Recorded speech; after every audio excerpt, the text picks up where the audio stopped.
Movie Recap Tagalog here. Tunghayan natin ngayon, ang horror comedy film na, Teeth. Tara na't panoorin natin. Nagsimula ang pelikula sa isang pamilya na nag-e-enjoy sa ilalim ng sikat ng araw. Sinaway ng amang si Bill ang anak na si Brad dahil binubuli nito ang stepsister na si Dawn na anak naman ni Kim na bago niyang asawa. Nagalit ang batang lalaki at nagsabing hindi sila magkapatid. Ipinakita ni Brad ang kanyang lato-lato. Ngunit nang hawakan niya ang kay Dawn, bigla siyang napahiyaw. Nang tignan ng mag-asawa kung ano ang nangyari, nakita nilang may kagat ang daliri ng bata. Makalipas ang ilang taon, makikitang dalaga na si Dawn. Siya ay isa sa mga tagapagsalita ng isang Christian religion na nangangaral sa mga kabataan tungkol sa pakikipagrelasyon. Sinabi niya sa mga kabataan na true love waits. Ibibigay lang nila ang tinatawag nilang gift sa partner na gusto nilang makasama habang buhay. Nang matapos ang kanyang speech, ipinakilala sa kanya ng kanyang mga kaibigan si Toby na mukhang naakit sa kanya. Makikita sa mga mata niya na mukhang crush niya ang binata. Masayang umuwi si Dawn sa kanyang tahanan. Nandoon ang kanyang ina na may karamdaman at ang stepdad niya ang nag-aalaga dito. Nang maliligo na siya, biglang sumulpot ang stepbrother niya upang takutin siya. Kinabukasan pagpasok niya ng eskwelahan, binuli siya ng pasaway ng mga estudyante dahil sa advokasya niya. Pagdating sa klase, tinuturo ng teacher sa mga estudyante ang tungkol sa reproductive system at dahil conservative ang eskwelahan, ipinakita lang sa libro ang pribadong parte ng lalaki at nakatakip ang sa babae. Nagreklamo ang isang estudyanteng lalaki at nagsabing hindi patas iyon. Nagtaas ng kamay si Dawn at ipinaliwanag na ang mga babae ay ipinanganak na mahinhin. Nagtawanan ng buong klase sa narinig maliban kay Toby na sumang-ayon sa pahayag niya. Araw ng Biyernes, pagkatapos ng klase, nagkayayaan ang magkakaibigan na manood ng sine. Nang malaman nila na rated R ang pelikula na gusto sana nilang panoorin, napilitan silang manood ng pelikula na pambata. Habang naghahalikan ang magpartner na kasama nila, sila naman ay nahihiya sa isa't isa ng magkatinginan. Lumipat ang eksena kay Brad kasama ang kanyang girlfriend. Nang tanungin ng GF kung ano ang nangyari sa daliri niya, sinabi niya na kinagat siya ni Dawn nung mga bata pa sila.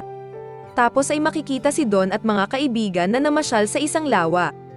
Habang naliligo ang kasama nilang magkasintahan, nag-usap ng seryoso ang dalawa tungkol sa kanilang pagpipigil.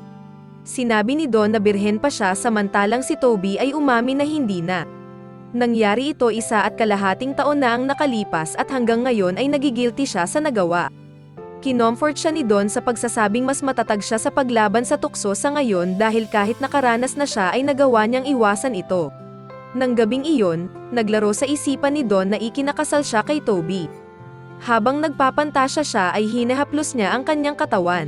Maya-maya lang ay bigla siyang natauhan at hininto ang kanyang imahinasyon. Kinabukasan, na-late si Dawn sa unang subject. Di niya pinansin si Toby nang madaan siya sa likod nito. Kinalaunan ay tinawagan niya ito upang aminin na nahuhumaling na siya sa kanya. Iminungkahi ng dalaga na huwag na muna silang lumabas ng magkasama upang mapanatili nilang malinis ang kanilang isipan at hindi sumuko sa hamon ni Taning. Sa bahay habang nagbabasa si Dawn, narinig niyang nagtatalo ang stepbrother at GF nito. Nang makaalis ang babae, kinausap niya ang kapatid upang bigyan ng payo. Gayunpaman, napagkamalan siya ng stepbrother na sinasave ang sarili sa pagiging birhen para sa kanya. Tapos ay sinabihan siya nitong tumuwad na ikinagalit niya kaya agad siyang umalis. Sa sama ng loob dahil sa katusuhan ng kapatid, tinawagan niya si Toby at niyayang puntahan siya sa tabi ng lawa. Nagtapat sila na parehas nilang ini-imagine ang isa't isa. Nang maligo sila sa lawa ay di nila mapigilan na magkadikit ang kanilang mga labi. Ipinaalala ni Dawn sa BF na panatilihin ang kanilang kalinisan. Nang magawi sila sa kuweba na may nakalatag na kumot, muling nag-init ang kanilang katawan at hindi na nila napigilan ang kanilang sarili. Ilang saglit pa ay natauhan si Dawn at nagsabing umuwi na sila.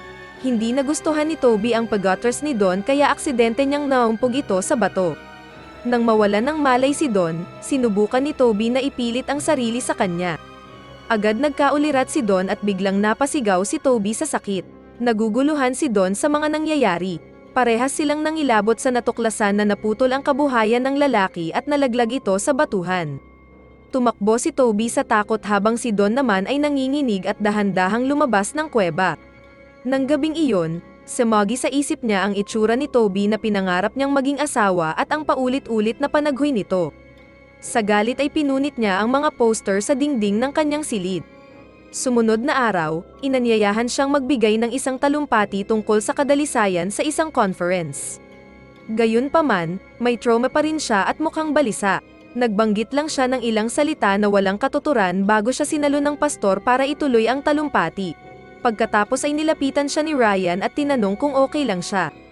Nagmadali siyang umuwi at nagpahatid sa binata pa uwi. Bago bumaba ay nagsabi si Ryan na baka pwede siyang mock-a-date ng minsan.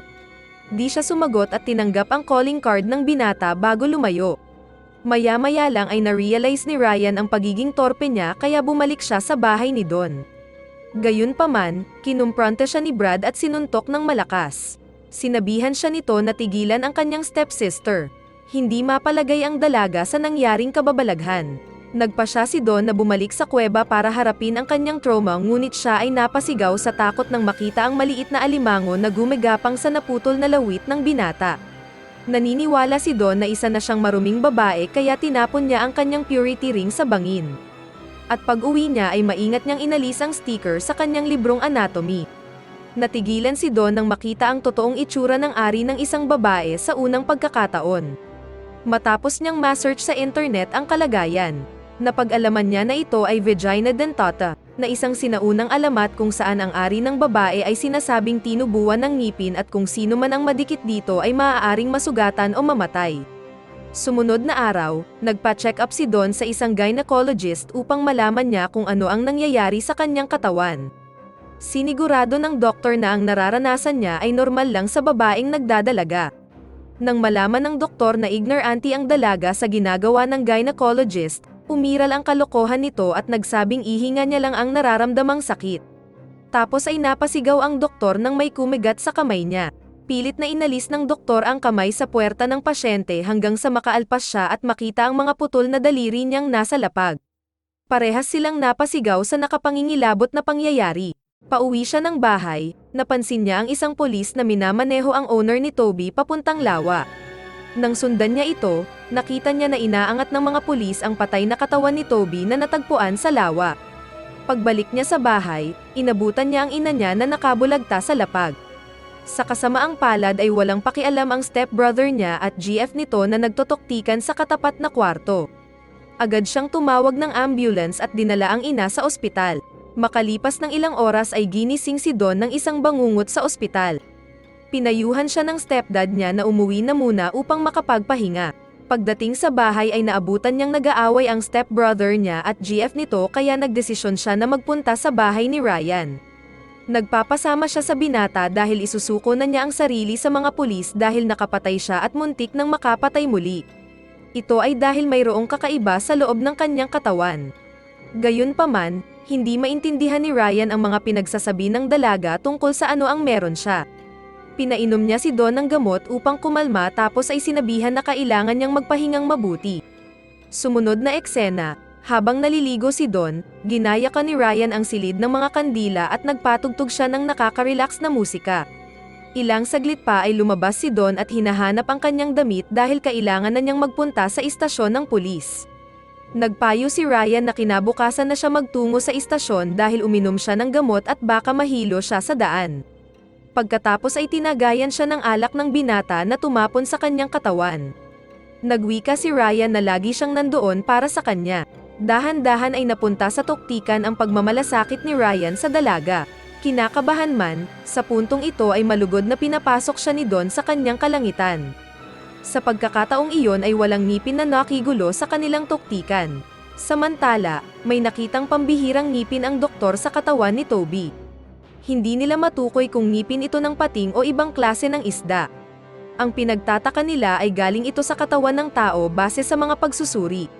Sa ibang ospital, nasa operating room ang gynecologist para idugtong ang mga naputol niyang mga daliri sa kamay.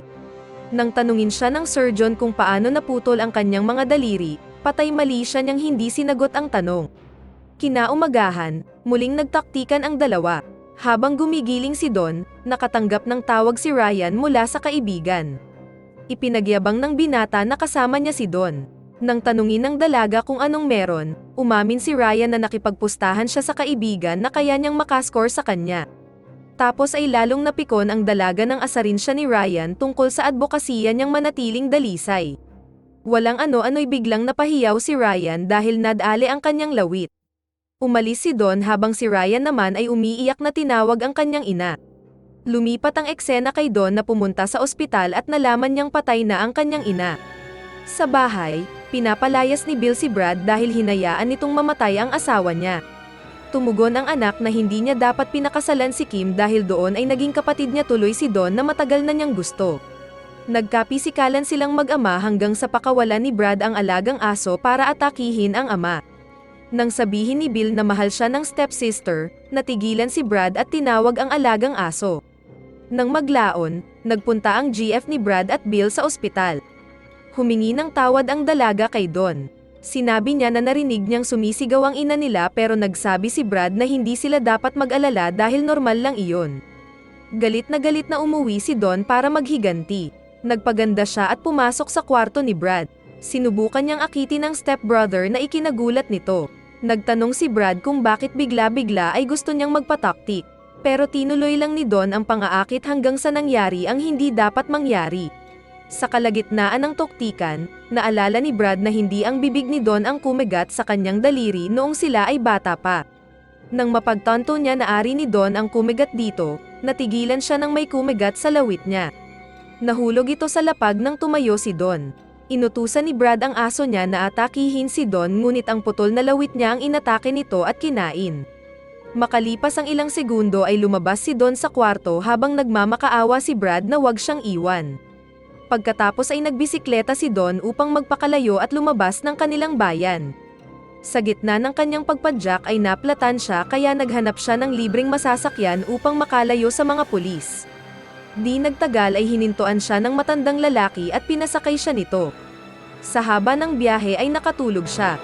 Nang magising siya ay nagpakita ng pagnanasa ang matanda.